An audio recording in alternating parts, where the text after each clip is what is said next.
They call me the woman who destroyed her own brother. But no one ever asks what he did to earn it. I gave him $52,000 for his degree. He paid me back by erasing me from his life. And then he stood on a stage and called me a villain. You think you know who wins in the end? So did I. My name is Riley. Riley Morgan, and this is my story. So let me start from the place where I thought blood meant something. I am the oldest of two. My father left when I was 12 and Leo was 9. He didn't die. He didn't get kidnapped. He just walked out one Tuesday morning with a suitcase and a new girlfriend named Tiffany who wore too much perfume and called us baggage to our faces. My mother, God rest her soul, tried to hold us together with duct tape and minimum wage. She worked double shifts at a nursing home. She came home with bruised knees and tired eyes and still made us macaroni and cheese from a box, the kind with the powdered cheese that clumps if you don't stir fast enough. I remember watching her fall asleep at the kitchen table one night, her head resting on a pile of unpaid bills. I was 14. I decided right then that I would never let money destroy my family. I would earn enough so that no one I loved ever had to choose between rent and groceries. So I worked. I worked at 16, bagging groceries at a Piggly Wiggly.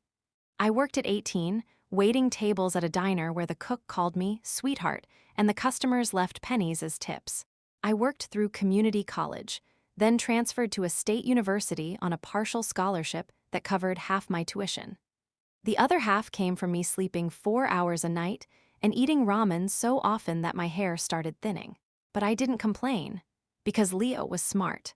Leo had always been smart.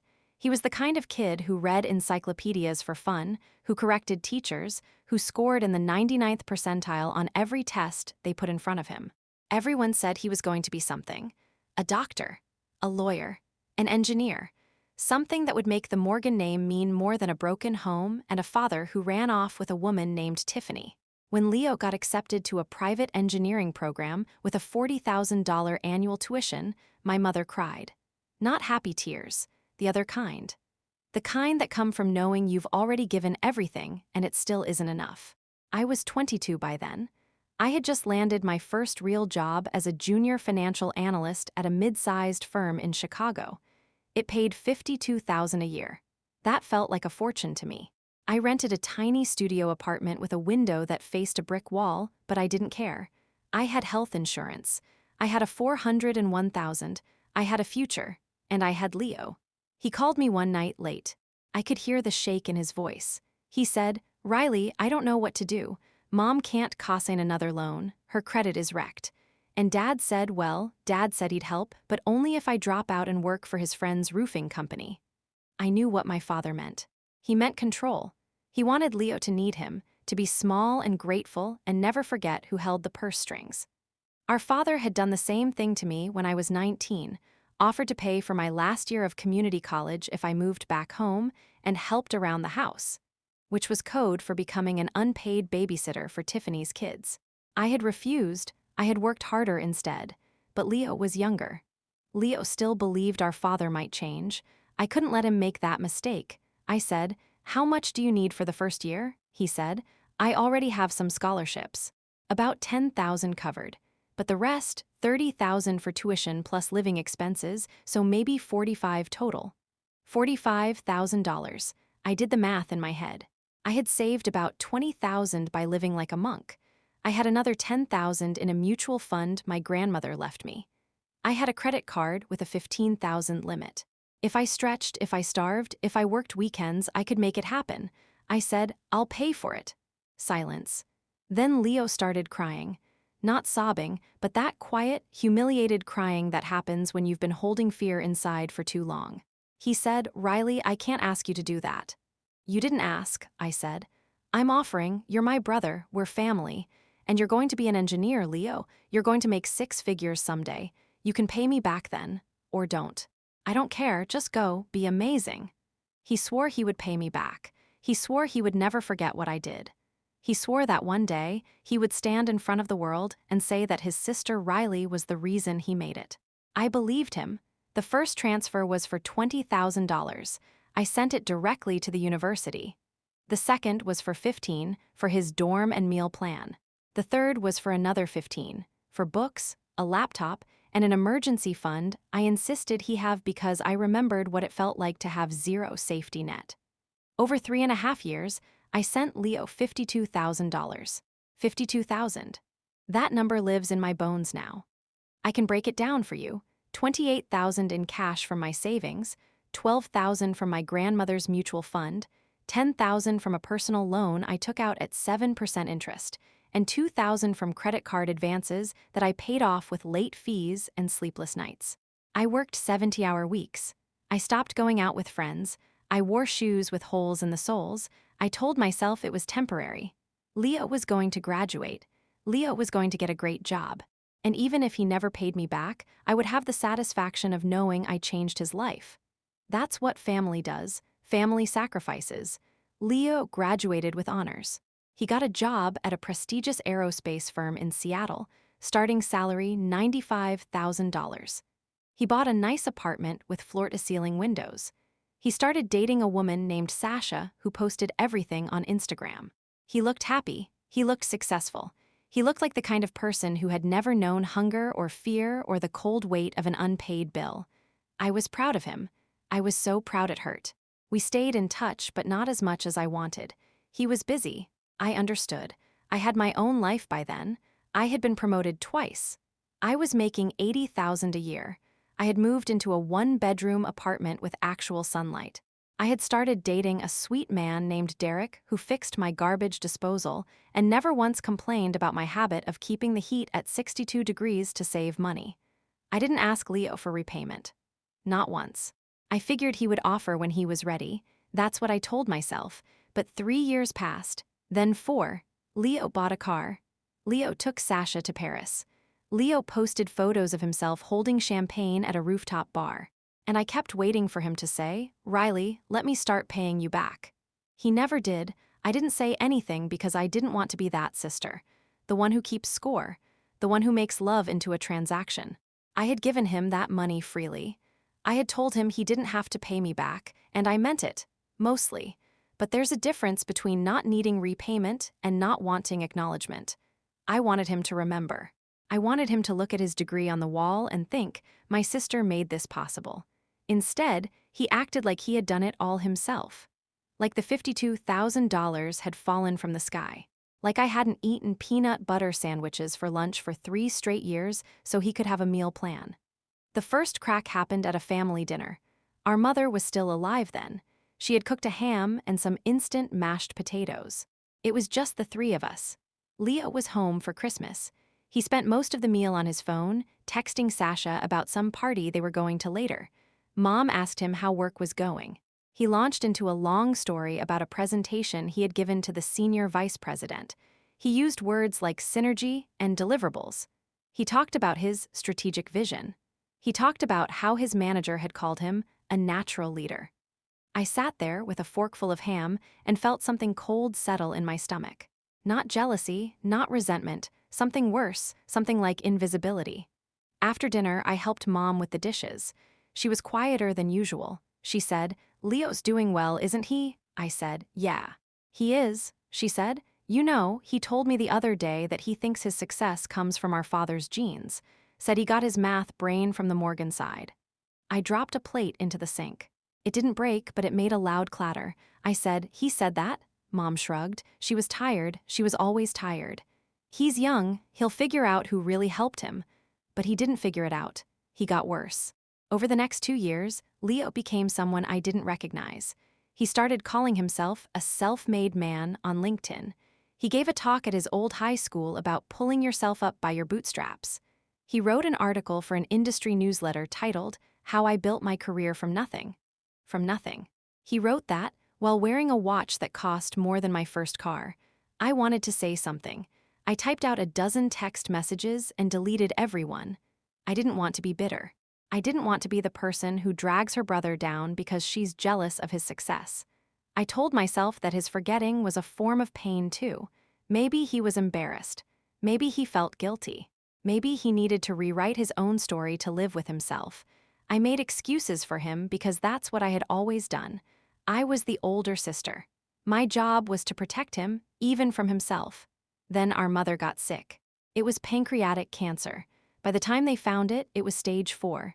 She had 6 months, maybe less. I moved back to our hometown to take care of her. I took a leave of absence from work. I slept on her couch and held her hand through the chemo and watched her shrink from a woman to a whisper. Leo came to visit twice in 6 months.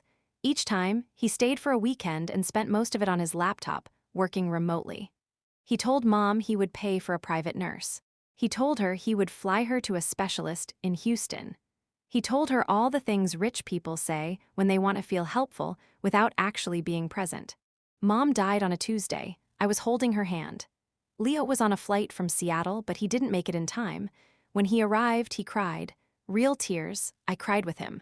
For a moment, we were just 2 orphans holding each other in a hospital room that smelled like antiseptic and goodbye. I thought maybe her death would bring us back together. I thought maybe grief would crack open his heart and let me back in. I was wrong. The funeral was small. Mom didn't have many friends left. Most of her old coworkers had moved away or passed on. I paid for everything. The casket, the plot, the flowers, the minister. I paid for it because Leo said he was tight on cash that month. Tight on cash. The man who had just posted a photo of himself on a yacht in Miami. I didn't say anything. I just wrote the checks and told myself that money wasn't important. Love was important. Family was important. I had to hold on to that. After the funeral, Leo pulled me aside. He said, "Riley, I need to talk to you about something." I thought he was going to thank me. I thought he was going to finally acknowledge everything I had done. Instead, he said, "I'm writing a book about my journey, about how I overcame a difficult childhood to become a success. I want to be honest about our family, but I also want to protect my brand. So I need you to not contradict anything I say publicly." I said, "What are you going to say?" He paused. Then he said, "I'm going to say that our father was absent and our mother was sick, that I worked multiple jobs through college, that I took out loans and paid them off through sheer determination." I felt the floor tilt under my feet. I said, "You didn't work multiple jobs through college. You worked one job at the campus bookstore for 10 hours a week." He waved his hand like I was being difficult. "Details. The point is the narrative. People want to believe in the self-made man. They don't want to hear about handouts." Handouts. He called $52,000 a handout. I said, "Leo, I paid for your degree. I took out loans. I worked 70-hour weeks. You didn't pay me back a single cent." He looked at me with an expression I had never seen before. It wasn't shame. It wasn't gratitude. It was annoyance, like I was a mosquito buzzing around his ear. He said, "Riley, you gave me that money willingly. You said I didn't have to pay you back. You can't hold it over my head forever." I said, "I'm not holding it over your head. I'm asking you to tell the truth." He laughed, actually laughed. "The truth doesn't sell. No one wants to hear about a sister who helped out. They want to hear about struggle and sacrifice and overcoming the odds. That's my story now, and I need you to stay quiet." I should have walked away then. I should have told him to go to hell and never spoken to him again, but I was still grieving. I was still hoping. I was still the big sister who had spent her whole life believing that love could fix anything. So I said, "Fine. Write your book, I won't say anything." He hugged me, he thanked me. He promised that once the book was published, he would take care of me. He would pay me back with interest. He would make sure everyone knew about my sacrifice. He just needed to establish his brand first. I believed him. Again, the book came out 18 months later. It was called From Broken to Built. The cover had a photo of Leo in a suit, standing in front of a city skyline, looking serious and important. It was published by a small but respected press. It got some local attention, a few radio interviews, a feature in a regional business magazine. I bought a copy. I read it in one night, sitting in my apartment with a glass of wine that turned into a bottle. The book was well written. I'll give him that. He had always been good with words. But reading it was like watching someone erase me from my own life.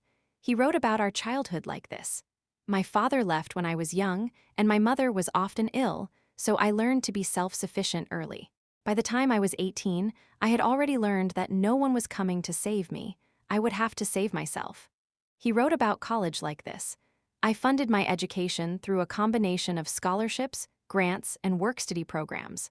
There were nights I went to bed hungry, wondering if I had made the wrong choice. But I kept going. I knew that my future depended on my own 2 hands. He wrote about his first job like this. I walked into that interview with nothing but my degree and my determination. No connections, no safety net, just the knowledge that I had earned every single thing I had ever achieved. Every single thing. I closed the book and sat in the dark for a long time. The wine made my head fuzzy, but my heart was sharp and clear. I had been erased, not just forgotten. Erased. He had rewritten history so completely that my contribution had vanished like it had never existed. I called him the next morning. He answered on the first ring. He sounded happy. He sounded like a man who had just been told his book was selling well. I said, "Leo, I read your book." He said, "Isn't it great?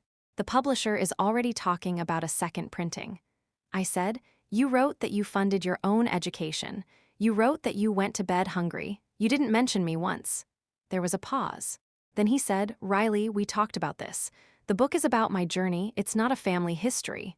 I said, you lied about everything." His voice changed. It got colder. He said, "I didn't lie.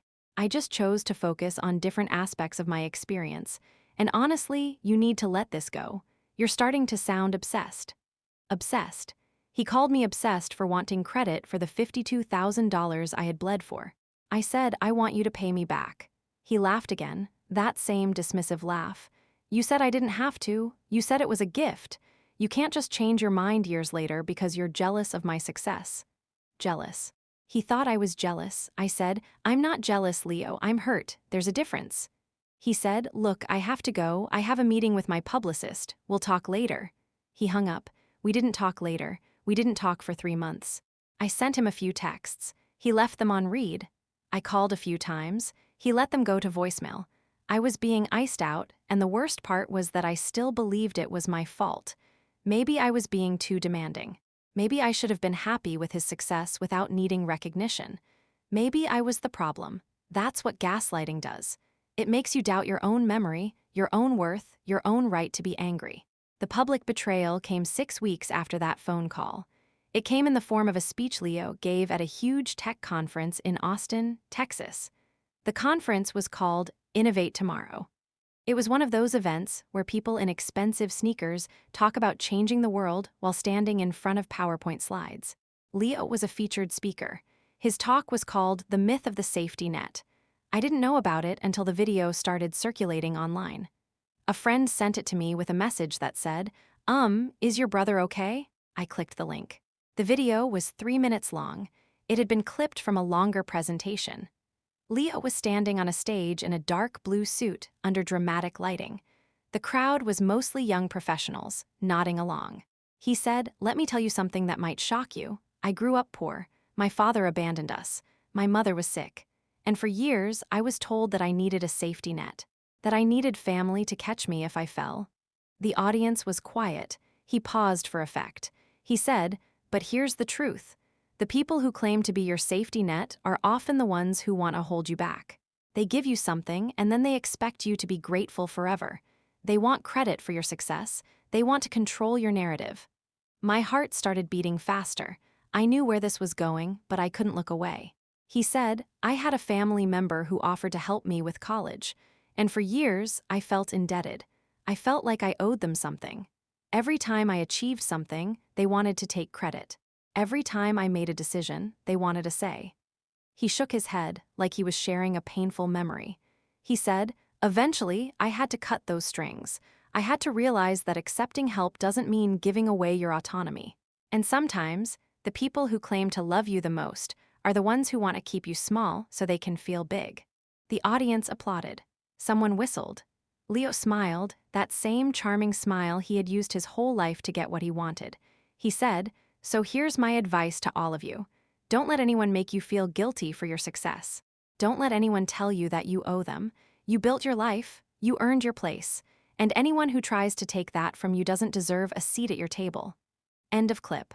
I watched it 3 times, then I watched it again. Each time, I felt something inside me crack a little more. He had taken the most generous thing anyone had ever done for him and turned it into a story about control and manipulation. He had made me into the villain. He had made my love into a weapon, and he had done it in public, on a stage, in front of cameras. I didn't cry. I didn't scream. I just sat there for a long time, feeling the weight of $52,000 settle onto my chest like a stone. I had given him everything, and he had used it to build a platform where he could stand above me and call me a threat. That night, I made a decision. I didn't make it out of anger. I made it out of clarity. For the first time in my life, I saw Leo clearly. Not as my little brother. Not as the boy who needed protecting. But as a man who had chosen, again and again, to erase me, to diminish me, to use me until I was empty and then blame me for being empty. I was done protecting him. I was done sacrificing. And I was done being invisible. I called a lawyer the next morning. Her name was Patricia. She was a 50-something woman with silver hair and the kind of no-nonsense voice that made you feel both safe and slightly terrified. I told her everything. The money, the loan, the book, the speech. The way Leo had rewritten history to make himself a hero and me a ghost. Patricia listened without interrupting. When I finished, she leaned back in her chair and said, "Do you have documentation?" I did. I had bank statements. I had emails. I had text messages where Leo acknowledged the money. I had a handwritten letter he had sent me after his first year of college, in which he wrote, "I will spend the rest of my life trying to repay you for what you've done." Patricia smiled. It wasn't a warm smile. It was the smile of a predator who had just spotted easy prey. She said, "We're not going to sue him for the money. We're going to do something better. We're going to sue him for fraud, misrepresentation, and unjust enrichment. And we're going to do it publicly." I said, "I don't want to destroy him. I just want him to tell the truth." Patricia looked at me over her glasses. "Honey, in my experience, the truth destroys liars all by itself. We're just going to help it along." The lawsuit was filed 6 weeks later. I had given Patricia permission to include every detail. The $52,000, the loan, the credit card debt, the 70-hour weeks, the ramen, the shoes with holes, the way Leo had promised to pay me back, then forgotten, then denied, then rewritten history. The lawsuit also included a request for a public retraction. I didn't want his money anymore. I wanted his admission. I wanted him to stand in front of the same cameras and say, "My sister paid for my degree. I lied. I'm sorry." The news picked it up immediately. Not because I was important, but because Leo was. His book was doing well. His speaking career was taking off. He had been nominated for a 40 Under 40 award. He was exactly the kind of person the media loves to build up and tear down. The headlines were brutal. Tech star accused of lying about rags to riches story. Sister sues brother for $50,000 tuition he promised to repay. Self-made millionaire's hidden secret. It was his sister's money all along. Leo's response was exactly what I expected. He issued a statement through his publicist calling the lawsuit frivolous and a desperate attempt by a jealous sibling to cash in on my success. He said the money had been a gift. He said I had never asked for repayment. He said I was bitter because he had become more successful than me. His fans rallied behind him. The comments on his social media were vicious. People called me a gold digger, a liar, a bitter woman who couldn't stand to see her brother shine. They said I was trying to tear down a good man because I had nothing better to do with my life. It hurt. I won't pretend it didn't. I spent more than a few nights crying into my pillow, wondering if I had made a mistake. Wondering if I should just drop the lawsuit and go back to being invisible. Wondering if being right was worth being hated. But then I would watch that clip again. The one where he stood on stage and painted me as a manipulator. The one where he told thousands of people that I had tried to keep him small, and my tears would turn to something harder, something colder. I wasn't going to back down, not this time. The discovery phase of the lawsuit was when things got really interesting. Patricia's team subpoenaed Leo's financial records, his emails, his text messages. They found things I didn't even know existed. Like the email Leo had sent to his college advisor, thanking him for helping me navigate the financial aid process, especially since my sister is covering most of my expenses. They found a text message where Leo told his then-girlfriend, "Riley sent another check today. She's basically my ATM at this point." They found a voicemail from Leo to our mother where he said, "Tell Riley I said thanks for the money. I'll pay her back when I'm rich." Ha-ha. Ha-ha, he had laughed about it. About me. About the $52,000 I had bled for. It had always been a joke to him. The most damning piece of evidence came from Leo's own book drafts. Patricia's team obtained the original manuscript, the one before the publisher edited it. In the original draft, Leo had included a dedication. It read, "To my sister Riley, who gave me everything when I had nothing, this book would not exist without you." The dedication had been removed at Leo's request. His editor had suggested keeping it, but Leo said it didn't fit the brand. So he had erased me, not once, but twice. First from his memory, then from his book. When I saw that dedication, I finally cried. Not because I was sad, because I was free. I had spent years wondering if I was imagining things, wondering if Leo really had forgotten me or if I was just being too sensitive. But here was proof. Cold, hard, written proof that he had known exactly what I did for him, and he had chosen to delete me anyway. The lawsuit never went to trial. Leo's lawyers advised him to settle. The evidence was too strong.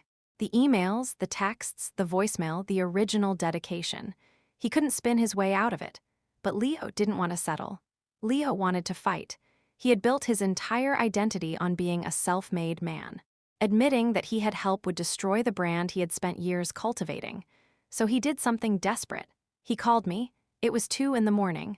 I was half asleep when my phone buzzed. I almost didn't answer, but something told me to pick up. It was Leo. He was crying. Real crying, not the performative kind he did on stage.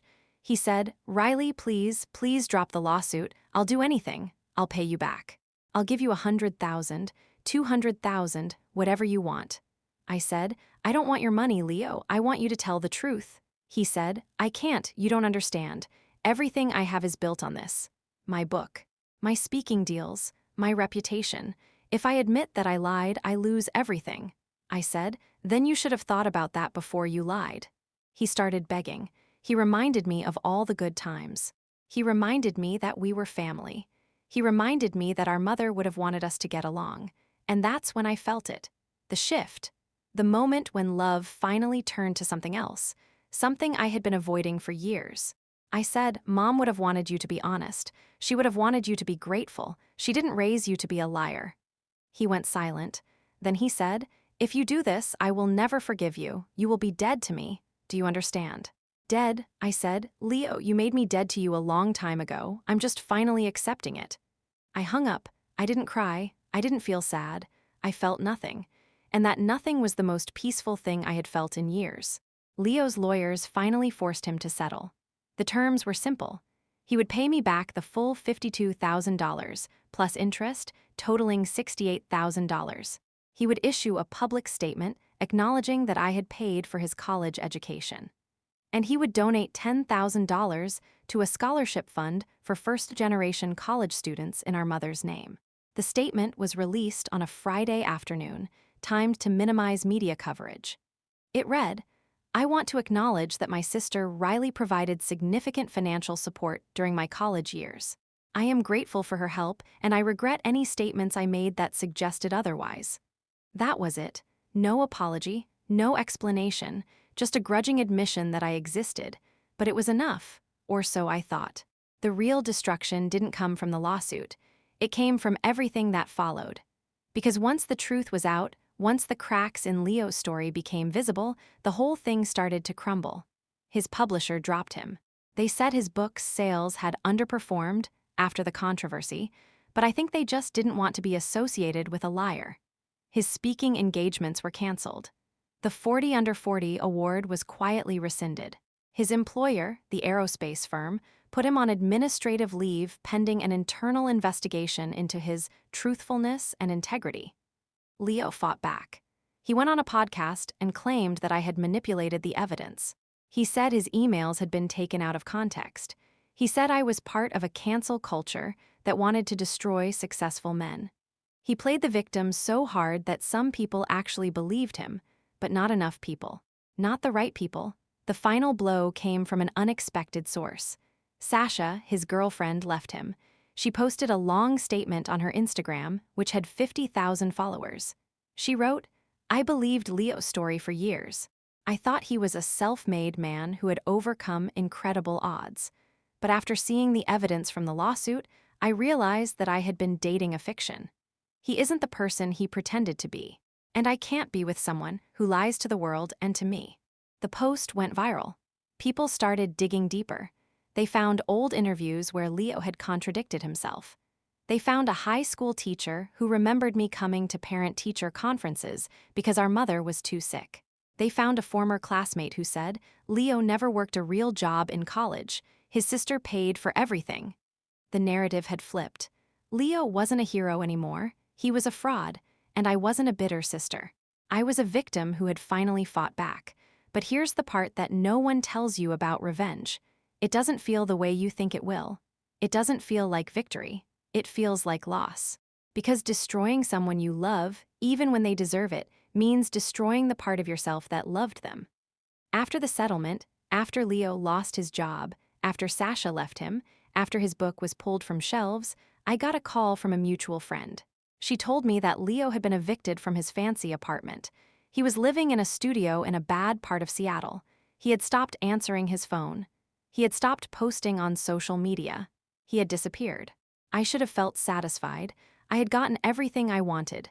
The truth was out. He had been held accountable. The world knew what he had done to me, but I didn't feel satisfied. I felt empty because I hadn't wanted to destroy him. I had just wanted him to see me, to acknowledge me, to say, "Thank you, Riley, you mattered." And instead, I had burned his whole life to the ground. 6 months after the settlement, I flew to Seattle. I don't know why. Maybe because I needed to see him with my own eyes. Maybe because a small, stupid part of me still hoped for reconciliation. Maybe because I needed to know if revenge was worth the price. I found him in a rundown apartment building near the airport. The hallway smelled like cigarette smoke and old food. His door had a crack in it. I knocked 3 times before he answered. He looked terrible. He had lost weight. His eyes were hollow. He was wearing sweatpants and a t-shirt that might have been white once. He stared at me for a long time without speaking. Finally, he said, "What do you want, Riley?" I said, "I don't know. I just wanted to see you." He laughed, but there was no humor in it. "You wanted to see your work, wanted to admire the destruction?" I said, "I didn't come here to fight." He stepped back and let me in. The apartment was small and dirty. Dishes piled in the sink, clothes on the floor, a laptop open on a cheap desk, the screen cracked. He had lost everything. The watch, the car, the suits, the floor-to-ceiling windows, all of it gone. He sat on a couch that smelled like mildew. I sat on a chair across from him. We didn't speak for a long time. Then he said, "You won. Are you happy?" I thought about it. Was I happy? No, I was tired. I was sad. I was mourning a brother who had died long before I ever filed that lawsuit. I said, "I'm not happy, Leo. I'm just not hurting anymore." He looked at me with something that might have been curiosity. "What's the difference?" I said. "Happiness is when something good happens. Not hurting is when you finally stop waiting for something good to happen. It's acceptance." He nodded slowly. "I never meant to hurt you, you know. I just wanted to be someone. And your help made me feel like I couldn't be someone on my own, like I owed you my whole identity." I said, "I never wanted you to owe me anything. I just wanted you to remember me." He started crying, quietly, not the dramatic tears of a performance, but the quiet tears of a man who had lost everything, including the lies that had held him together. He said, "I remember, Riley. I remember everything. The money, the ramen, the shoes with holes, the way you worked yourself sick so I could have a meal plan. I remember it all. I just couldn't admit it. Because admitting it meant admitting that I wasn't special, that I was just someone who got lucky enough to have a sister who loved him." I cried too, not because I forgave him, not because everything was okay, but because grief has to go somewhere, and mine had been bottled up for so long that it was either cry or explode. I said, "I'm not going to ask you to pay me back. The settlement was enough, but I am going to ask you to do one thing." He wiped his eyes. "What?" I said. "Tell the truth, not to the world, to yourself. Write your own story in a journal if you have to, but stop pretending you did it alone. Because that lie didn't just hurt me, it hurt you too. It made you into someone you were never meant to be." He was quiet for a long time. Then he nodded. I left his apartment that day without hugging him, without promising to stay in touch, without any of the neat, happy endings that movies sell you, because real life isn't neat. Real life is messy and complicated and full of people who love each other and hurt each other in equal measure. I flew back to Chicago. I went back to my job, my apartment, my life. Derek and I got married a year later in a small ceremony with just a few friends. We have a daughter now. She's 2 years old. Her name is Emily. I don't talk to Leo much. He sends me a text on my birthday and on Christmas. Short messages, hope you're well. Thinking of you, nothing deep, nothing heavy, just enough to let me know he's still alive. He never fully recovered. He works as a project manager for a small construction company now. He makes a decent living, but nothing like before. He never remarried. He never wrote another book.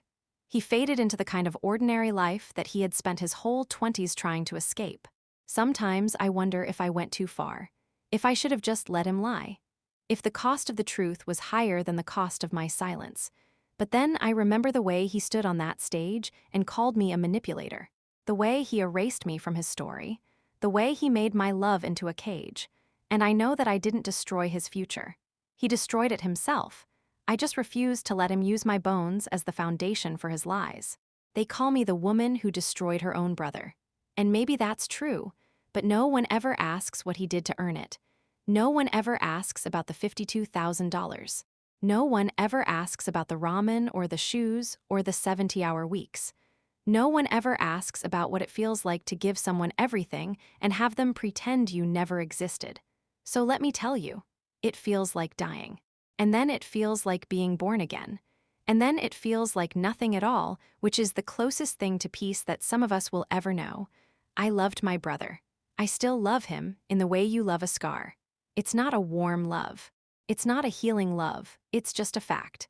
A reminder of something that happened, something that changed me, something that I survived. And survival, in the end, is its own kind of revenge.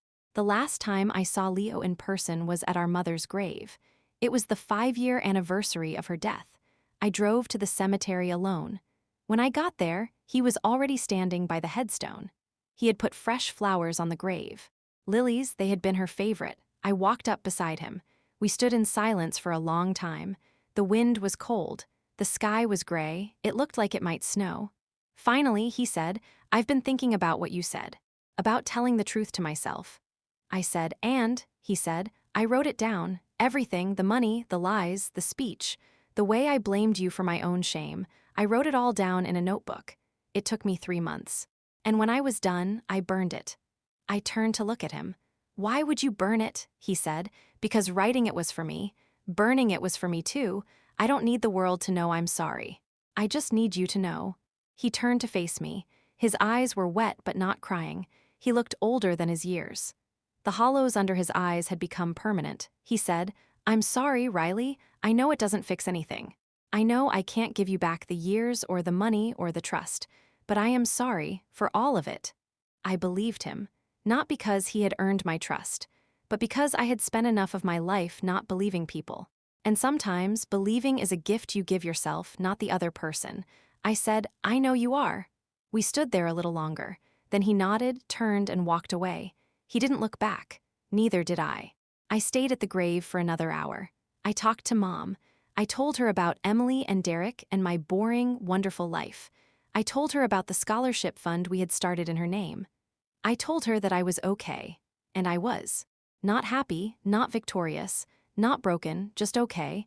And after everything, okay was enough. So that's the story. That's what happened.